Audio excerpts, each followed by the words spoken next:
Hello guys, কেমন আছো সবাই? সবাইকে নতুন একটা ব্লগে নতুন একটা সকালেও অনেক অনেক স্বাগত। তো তোমরা কেমন আছো এবং তোমাদের দিনকাল কেমন কাটছে অবশ্যই আমাকে কমেন্ট সেকশানে জানিও। তো অধিকারী বাড়ির বনি পুজো বলতে কিন্তু মকর সংক্রান্তির দিন রাতে আমাদের যে 2 মাস ধরে লক্ষ্মী পুজো হয়ে থাকে, মানে 2 মাস বৃহস্পতিবার যে লক্ষ্মী পুজো হয় অঘ্রাণ এবং পৌষ মাস, সেই অঘ্রাণ পৌষ মাসের যে লক্ষ্মী পুজো তার এটা শেষ দিন। তো এই দিন লক্ষ্মীর একটা ছড়া তৈরি করা হয়, যেটা হচ্ছে ধান দিয়ে করা হয়। একটা কোনো পাত্রে ধান ভর্তি করে দেওয়া হয় এবং ধানের ছড়া রেখে আম পাতা এবং তাতে সিঁদুর লাগিয়ে একটা পুজো করা হয়। এই পুজোটা বহু প্রাচীন পুজো, মানে যুগ যুগ ধরে চলে আসছে এই বাড়িতে। তো এটা একটা খুব নিয়ম রীতি অনুযায়ী পুজো হয়ে থাকে। আর এই দিন কিন্তু পিঠা দেওয়া হয় ঠাকুরকে ভোগ হিসেবে, মানে যেমনভাবে বাড়িতে মেয়েরা যখন চলে যায় তার আগে ভালো মন্দ খেতে দেওয়া হয়, সেই রকমভাবে মায়ের সেবা অর্চনার জন্য, পুজো অর্চনা করার জন্য সেই ভোগ রেডি করে নেওয়া হয়। এবারে কিন্তু একটু মৌলিক শরীর খারাপ থাকার জন্য সেইভাবে ভোগ হয়নি, তবুও হয়েছিল যেটা হচ্ছে মালপোয়া, তারপরে পাটিসাপটা এবং দুধ পুলি, এই 3 ধরনের পিঠে করা হয়েছিল।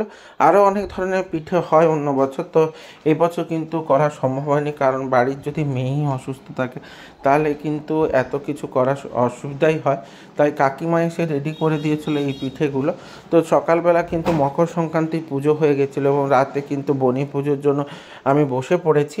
তো তোমাদের কাদের বাড়িতে এই মকর সংক্রান্তি এই স্পেশাল পুজো হয়ে থাকে বা বনি পুজো নামে কি কোনো পুজো হয়, সেটা অবশ্যই জানিও। এই দিন কিন্তু লক্ষ্মীর পাঁচালি এবং লক্ষ্মীর ঘর যে আছে সেই ঘরটি জলে এবং আম্রপল্লব ভরে দেওয়া হয় এবং 3 দিন পর মা কিন্তু উপরে উঠে যাবে।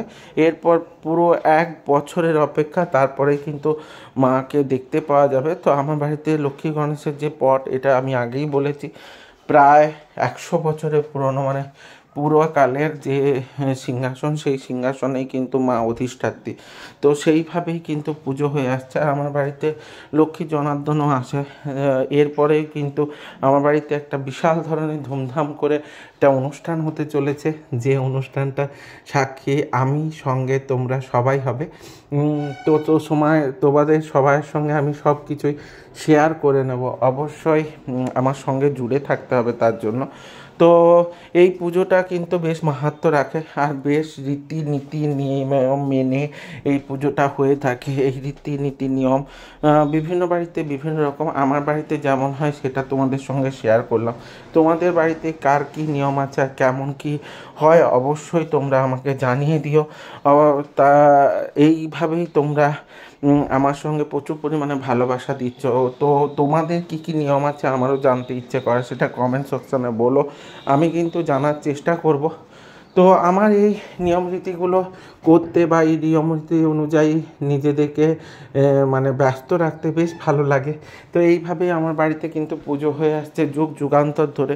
তোমাদের বাড়িতেও বিভিন্ন রীতিনীতি অনুযায়ী পুজো হয় বা কার কার পুজো করতে বেশ ভালো লাগে সেটা আমাকে শেয়ার করো।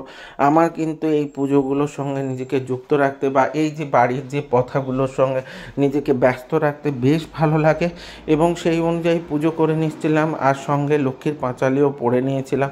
তো মা কিন্তু 3 দিন পরে উঠে যাবে, এটা একটু মন খারাপেরই বলতে পারো। আবার 1 বছর পর মায়ের দর্শন কিন্তু একটা মন খারাপেরই ব্যাপার। যাই হোক, আমার এই ব্লগগুলো তোমাদের কেমন লাগছে, তোমরা আর কি কি নতুন ধরনের ব্লগ চাও অবশ্যই আমার সঙ্গে শেয়ার করো। আমি চেষ্টা করব সেই ধরনের ব্লগ দেওয়া।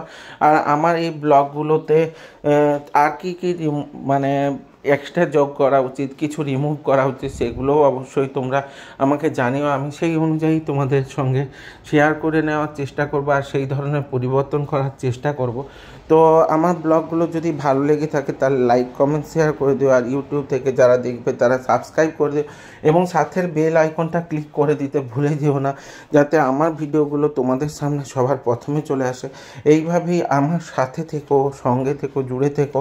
দেখা হবে নতুন একটা ব্লগে এবং নতুন একটা সকালে নতুনভাবে একটা কোনো ব্লগ নিয়ে আসবো, যেটা তোমাদের মনোরঞ্জন এবং তোমাদের বিভিন্ন ইনফরমেশান দেওয়ার চেষ্টা করব। তো তোমরা কমেন্ট করে জানিও, আমি তোমাদের কমেন্টের আশায় রইলাম। অবশ্যই আমার পাশে থাকবে, ভালো থাকবে, সুস্থ থাকবে, সঙ্গে থাকবে। টাটা।